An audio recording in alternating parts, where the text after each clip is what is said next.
আসসালামু আলাইকুম সবাইকে আলোকের পাঠশালায় স্বাগতম। আজকে আমরা সূচকীয় লগারিদমীয় ফাংশনের একাদশতম ক্লাসে বরিশাল ক্যাডেট কলেজ নিয়ে আলোচনা করতে যাচ্ছি। তাহলে আমাদের প্রথম প্রশ্ন যেটা বলেছে সেটা হচ্ছে 3 two the power x square plus 8x plus 1 is equal to 0। এখানে এই মূলের প্রকৃতি বের করতে হবে। মূলের প্রকৃতি নির্ণয়ের জন্য আমরা ব্যবহার করি নিশ্চয়ক। নিশ্চয়ককে বলা হয় b স্কয়ার মাইনাস 4ac। এটা তো এখন এইটার মান আমাকে বের করতে হবে। এইটার মান দিয়ে আমি মূলের প্রকৃতি শনাক্ত করতে পারি বা মূলটা কি রকম সেটা যাচাই করতে পারি। তাহলে b স্কয়ার হচ্ছে এখানে এই যে এটা x square plus bx plus c, এটার সাথে যদি এটা তুলনা করি তাহলে এখানে b হচ্ছে 8, অর্থাৎ 8 স্কয়ার হচ্ছে b স্কয়ার। 4ac, 4a হচ্ছে এখানে 3, এখানে 3, তারপরে c হচ্ছে এখানে 1। তাহলে এখন 8 স্কয়ার থেকে 4 টাইমস 3 মানে 64 থেকে 12 বিয়োগ করলে থাকবে হচ্ছে 52, 52 থাকে। এখন এই 52টা অর্থাৎ এই যে এটা এই নিশ্চয়ক হচ্ছে 0-র চেয়ে বড়। যদি নিশ্চয়ক 0-র চেয়ে ছোট হয় তাহলে সেটা হয় কি অবাস্তব হয়ে যাচ্ছে, কিন্তু নিশ্চয়ক যেহেতু 0-র চেয়ে বড় তাই এটা হবে কি এটা বাস্তব হবে। 0-র সমান বা 0-র চেয়ে বড় হলে বাস্তব, আর যেহেতু বাস্তব এই বাস্তবের জন্য এটা আবার 0-র চেয়ে বড়। যদি বড় হয় তাহলে কি হবে, এই মূল দুইটা যেটা পাবো আমি মূল যেটা পাবো সেটা হবে হচ্ছে যেহেতু দ্বিঘাত তাহলে দুইটা মূল পাওয়া যাবে। এই মূল দুইটা অসমান হবে। b স্কয়ার মাইনাস 4ac যদি 0-র চেয়ে বড় হয় মূল দুইটা অসমান হবে, বাস্তব হবে আর অমূলদ হবে। তাহলে এটার মূল যেটা পাবো সেটা হবে অসমান, বাস্তব আর মূলদ,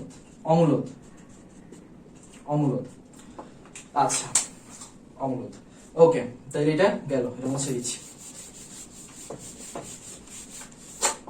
এরপর 2 নম্বরে বলেছে 2 to the power 2z minus 3 two the power 3 times 2 to the power z plus 2 plus p is equal to 0।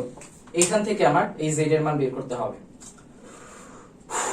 তাহলে এখন এখানে দেখি 2 টু দি পাওয়ার 2z এটা এইভাবে থাকলো, তারপরে এই 3 two the power 2z plus 2 এটাকে আমি বলতে পারি 3 times 2 to the power z plus 2 কে আমি বলতে পারি 2 to the power z times 2 to the power 2 বা 2 স্কয়ার, একই জিনিস। আর p জায়গায় আমি লিখবো 32 ইজ ইকুয়াল টু 0। তো এখন 2 টু দি পাওয়ার 2z এটাকে আমি 2 to the power z square বলতে পারি, আবার এটাকে 3 times 2 to the power 3 times 2 square বলতে পারি, আবার 2 টু দি পাওয়ার z, অর্থাৎ দুইটার জায়গা পাল্টে দিলাম। এরপর এটাকে 32 ইজ ইকুয়াল টু 0 বলতে পারি। এখন আমি 2 to the power z K a ধরলাম a is equal two 2 to the power z। এটা ধরার পরে এটার জায়গায় a লিখলাম a স্কয়ার, তারপর এটার সাথে মাইনাস ছিল এটা, আচ্ছা মাইনাস 3 টাইমস 2 স্কয়ার মানে হচ্ছে 3 গুণ 4 মানে 12, 12a plus 32 is equal to 0। এখন এটা মিডল টার্ম ব্রেক করে দেখি a স্কয়ার 32 কিভাবে পাওয়া যায়? 32 পাওয়া যায় হচ্ছে 5 গুণ 8 হচ্ছে 40, তাহলে 8 গুণ 4 গুণ 8, তাহলে এটা minus 4a minus 8a plus 32 is equal to 0। তাহলে এখান থেকে আমরা a কমন নিলে a মাইনাস 4 মাইনাস 8 কমন নিলে a minus 4 is equal to 0। তাহলে এখান থেকে আমরা a minus 8 a minus 4 is equal to 0 এটা পেলাম। এখন উপরের টুকু মুছে দেই, মুছে দেওয়ার পরে এটাকে আমরা বলতে পারি দুইটা মান পাই, একটা পাই a minus 8 is equal to 0, আরেকটাই পাই a minus 4 is equal to 0। তাহলে এখন এখান থেকে আমি বলতে পারি a ইজ ইকুয়াল টু 8, আরেকটা থেকে বলতে পারি a ইজ ইকুয়াল টু 4। এখন a মানে ছিল 2 to the power z is equal two 8, a মানে ছিল 2 to the power z is equal two 4। এখন আমরা জানি 2 to the power z is equal two 8 মানে হচ্ছে 2 কিউব আর 4 মানে হচ্ছে 2 square, 2 to the power z is equal two 2 square. তাহলে এখন এখানে আমরা দেখতে পাচ্ছি যে বেস দুইটা কিন্তু সমান, এখানেও বেস দুইটা সমান। বেস দুইটা যদি সমান হয় তাহলে এক্সপোনেন্ট দুইটা কি হবে? সমান হবে। তাহলে এখান থেকে আমরা বলতে পারি z হচ্ছে 3 আর এখান থেকে বলতে পারি z হচ্ছে 2, ঠিক আছে? এখানে z হচ্ছে 3, এখানে z হচ্ছে 2। তাহলে ওই জায়গা থেকে আমি বলতে পারি z এর মান কি? z এর মান হচ্ছে 2,3, মানে দুইটা মান আসে, 2 আর 3, z এর মান 2 আর 3 দুইটা আসে। তাহলে এই দুইটা মান পাওয়া যাচ্ছে z এর। ওকে, এরপরে আমরা শেষের প্রশ্নে, এখন এখানে p is equal to q to the power 5 হলে x এর মান কত? p হচ্ছে 32। এখন এই 32 মান হচ্ছে মানে হচ্ছে q to the power 5।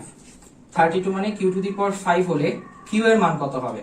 এই 5টা তখন এই পাশে চলে আসবে 32 1 ডিভাইডেড বাই 5 উপরে ছিল নিচে চলে আসলো 32 1 divided by 5 32 to the power 1 divided by 5 আচ্ছা তো এখন 32 পাওয়ার হচ্ছে 1 ডিভাইডেড বাই 5 তার মানে 32 এর মান কত 32 এর মান হচ্ছে তাহলে 2 হইতেছে এটা ক্যালকুলেটরে বসালে আমরা পেয়ে যাব 2 হচ্ছে অথবা আমরা সাধারণভাবেও বুঝতে পারি যেটার মান 2 আসবে ওকে তো এখন এই q এর মান তাহলে আসলো 2 এখন আমাদের বলেছে p is equal to q to the power 5 হলে বা q is equal to 2 হলে q এর মানটা এখানে এটা দেওয়া আছে এখান থেকে x এর মান বের করতে হবে q এর মান আমার দেওয়া আছে হচ্ছে log k base 1 plus x divided by log k base x আর এটার মানটা আমি এইমাত্র পেলাম হচ্ছে 2 এটার মান হচ্ছে 2 এখান থেকে আমি বলতে পারি log k base 1 plus x is equal to এটাকে আমি এই পাশে গুণ অবস্থায় নিয়ে যাই গুণ আকারে নিয়ে গেলে log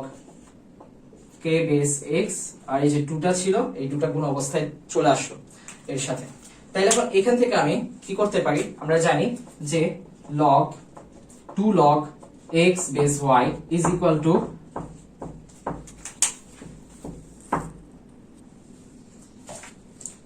তাহলে এইটা যে মান 2 log x base y আবার log x base y এর উপরে যদি স্কয়ার হিসেবে এটা আসে একই মান তো এখন উপরওয়ালার উপর যেটা থাকবে সেটাকে আমরা সাধারণত সামনে পাঠিয়ে দিই কিন্তু যদি কেউ সামনে থাকে সেটাকে আবার উপরওয়ালার উপরে পাঠানো যায় ঠিক আছে তাহলে এখানে এটা সামনে আছে এটাকে আমরা এই উপরওয়ালা x এর উপর পাঠিয়ে দিতে পারি উপরওয়ালা x এর উপর পাঠিয়ে দিলে এটা x স্কয়ার হয়ে যাবে তখন আমরা কি করতে পারি আমাদের log আর বেস দুইটাই কিন্তু সেম এখানেও বেস হিসেবে আছে k এখানেও বেস হিসেবে আছে k তো এখন যদি বেস আর log দুইটাই সেম হয় তাহলে আমাদের উপরওয়ালাও কিন্তু একই হবে অর্থাৎ যদি আমার log এবং বেস একই হয় তাহলে আমাদের উপরওয়ালা দুইটাও একই হবে উপরওয়ালা দুইটা একই হলে 1 plus x is equal to x square 1 plus x is equal to x square এখান থেকে আমাকে x এর মান বের করতে হবে x এর মান বের করতে হবে এখন x এর মান বের করার জন্য a1 plus x is equal to x square ছিল এখান থেকে আমরা সব একপাশে নিয়ে গেলে x square minus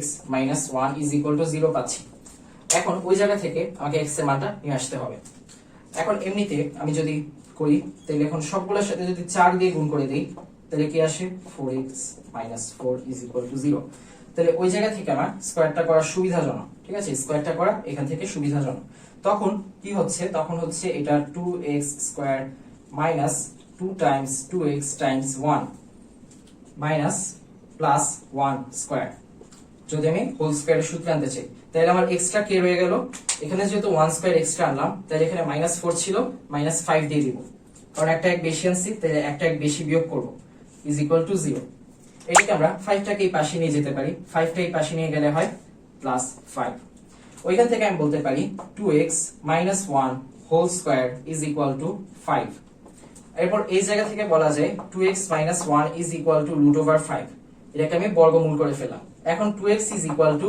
√5 plus 1 x is equal to √5 plus 1 divided by 2